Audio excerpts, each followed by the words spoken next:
ইস আল্লাহ! দেখতে দেখতে সময় কতটা চলে যায়, তাই না? তাই তো বলে সময় কারোর জন্য থেমে থাকে না। এই কথাটা কিছুটা হলেও সত্যি।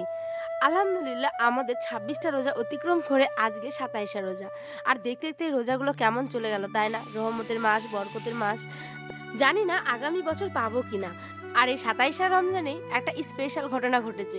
আর সেই ঘটনাটা শেয়ার করার জন্যই আমি চলে এসেছি পায়েল নতুন একটি ব্লগ নিয়ে। আশা করি ভালো লাগবে। আর ভালো লাগলে নতুন বন্ধু হওয়ার জন্য আপনার কাছে অনুরোধ রইল। আসসালামু আলাইকুম, কেমন আছেন সকলে? আশা করছি ভালো আছেন, সুস্থ আছেন। উঠানটা এত বড় যে সম্পূর্ণটা দেখাতে গেলে অনেক একটা বড় ভিডিও হয়ে যাবে। সেই কারণে কিছু কিছু ক্লিপ নিলাম। দেখুন ঝাড়ঝাঁটা দেওয়ার পরে এই যে বাসনপত্র, কাপড় ধোয়া, এগুলো তো আমাদের নিত্যদিনের প্রয়োজনীয় কাজকর্ম, তাই না? আর রোজার দিনে সারাদিন এই সমস্ত কাজ করতে, তারপরে ছোট্ট আয়ন সোনাকে নিয়েই কেমন জানি কেটে যায়। তো আজকে এমন একটা স্পেশাল ঘটনা ঘটেছে, সেটা লাস্টের দিকে শেয়ার করব। পুরো ভিডিওটা দেখার অনুরোধ রইল। আচ্ছা, আপনাদের কেমন কাটলো এই এতগুলো রোজা? অবশ্যই কমেন্টে জানাতে ভুলবেন না। দেখুন বাসনগুলো তো মাজছি, আর আপনাদের সাথে একটা কথা শেয়ার না করে থাকতে পারলাম না। মনটা বড্ড খারাপ, জানেন? আমি গতকাল একটা ভিডিও আপলোড করেছিলাম, কিন্তু কমিউনিটি গাইডলাইন্স থেকে ওই ভিডিওটা হয়তো রিমুভ করে দিয়েছে বলে আপনারা দেখতে পাননি। জানি না কেন, মানে কি বলবো, মানে আমি তো ওরম কোনো ভিডিও খারাপ বা আরও অন্য কিছু দিইনি, কিন্তু ইউটিউব গাইডলাইন্স থেকে ওই ভিডিওটা অটোমেটিক রিমুভ করে দিয়েছে। সেই কারণে আপনারা অনেকে কমেন্ট করেছিলেন, কিন্তু গতকাল আমি ভিডিওটা দিতে পারিনি। রাত্রি 10টা বেজে গেছিলো। আপনাদের জন্য 10টা পর্যন্ত আমি জেগে কিন্তু ভিডিওটা এডিট করা কমপ্লিট করে থাম্বনেইল সমস্ত কিছু রেডি করার পরেও আপলোডে দিয়েছিলাম, কিন্তু গাইডলাইন্স থেকে সেটাকে অটোমেটিক রিমুভ করে দিয়েছে। তো একটু হলে হয়তো আমি গেস করতে পারছি থাম্বনেইলের কারণ। তো যাই হোক, আল্লাহ যেটা করে ভালোর জন্যই করে। তো সমস্ত ঝাড়ঝাড়া দিয়ে বাসন টাসন ধোয়ার পরেই কিন্তু যে গ্যাসটা তেল চিটচিটে এত ভাব হয়েছিল, ৩-৪ দিন ধরে গ্যাস কিন্তু মোছা হয়নি। আমার বিরক্তি লেগে গেছিলো এই গ্যাস মুছে মুছে মুছে বিরক্ত, কিন্তু না মুছলেও যে হয় না, তাই না? এরম অবস্থায় তো আর রান্না করা যায় না। দেখুন কালো হয়ে কি অবস্থা হয়ে গেছে। তাই আজকে ওটাকে নিয়ে বসে পড়েছি। আচ্ছা, আপনাদের সকলের ঈদের শপিং হয়েছে? আমার এখনো হয়নি, আর হবে কিনা সেটাও জানি না। আর যদি হয় সেটাও আপনাদের সাথে শেয়ার করব, আর না হলেও সেটাও আপনাদের সাথে শেয়ার করব। কিন্তু কার কার হয়েছে আপনারা অবশ্যই কিন্তু কমেন্টে জানাবেন, ঠিক আছে? তো এই যে দেখছেন এখন গ্যাসটা মুছছি, ৩-৪ দিন ধরে কিন্তু মোছা হয়নি গ্যাসটা, ঠিক আছে? তেল চিটচিটে ভাব হয়ে কালো হয়ে একটা হচ্ছে বিচ্ছিরি কাণ্ড হয়ে গেছিলো। তো ভাবলাম চলুন আজকে গ্যাসটাকে প্রথমে আগে মুছে নিই। তো ভালো মতো করে মোছার পরে বাসনগুলোকে সাইড করে রাখছি, আর তারপরেই এই যে বস্তা, পিঁড়া, এই সমস্ত কিছু একদিকে রেখে এখন এটাকে ঝাড় দিব। এই যে আয়রনের জন্য পিঁড়া, বস্তা বস্তা বলছি, পিঁড়াটাকে তারপরে সিলটাকে তো রাখতাম উপরে, কিন্তু এখন যেহেতু চকিটাতে আলুগুলো রেখেছি সেই কারণে এটাকে নিচে রাখতে হয়।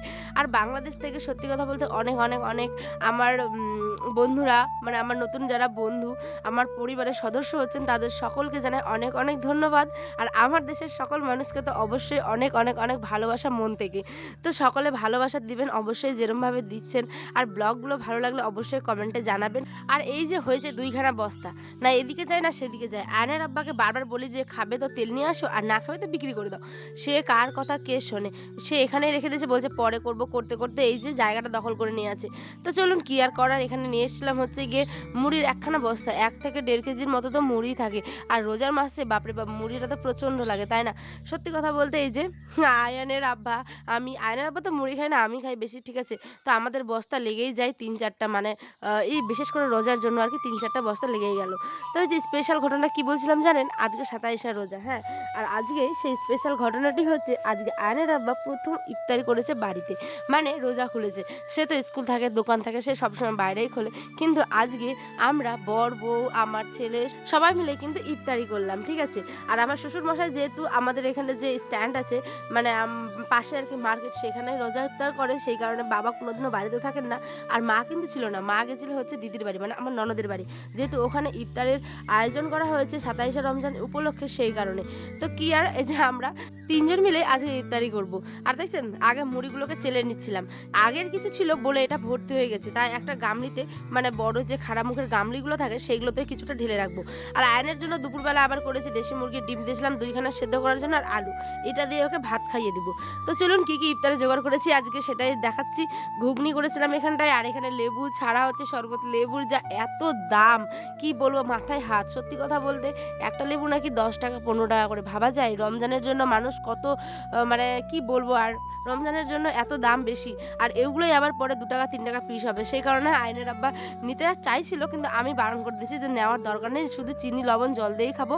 আর সাথে ছিল হচ্ছে গিয়ে আঙ্গুর, বেদানা, তারপরে হচ্ছে খেজুর, তারপরে কি বলো ওটা হাফ প্যান্ট আর গেঞ্জি পরে নাও শরবত। আচ্ছা নাও খেজুর নাও, ধরো ধরো ধরো, বিসমিল্লাহ। তো সেগুলো আর বলছি না, যা ছিল ছিল, ঠিক আছে, আপনারা তো অবশ্যই দেখে নিয়েছেন। আর এখানে আয়নের আব্বার সাথে একটু হাসি মজা করছিলাম যে তোমরা যে কেমন লাগে হাফ প্যান্ট আর গেঞ্জি পরে বসে পড়েছে মাথায় টুপি দিয়ে, ঠিক আছে, প্রচণ্ড গরম, প্রচণ্ড যা গরম পড়েছে সত্যি। মানে এই 26টা রোজা গেল, কিন্তু এই যে এত গরম মনে হয় 27 রোজার দিনই পড়েছে। তো চলুন এখানে হাট বাজার করে নিয়ে এসে, যেহেতু গতকাল বৃহস্পতিবার ছিল আর ব্লগটা আজকে আপনারা পাবেন শুক্রবার। এখানে বেশি কিছু নিয়ে আসে না, যেহেতু ঈদের দিন আমরা চলে যাচ্ছি মেহমান বাড়ি, সেই কারণে এখানে লাল শাক, পাট শাক, আর নিয়েছিল মিষ্টি কুমড়ো, শশা, এই হাবিজাবি সমস্ত কিছু বাজার আর কি, যা লাগে আমাদের।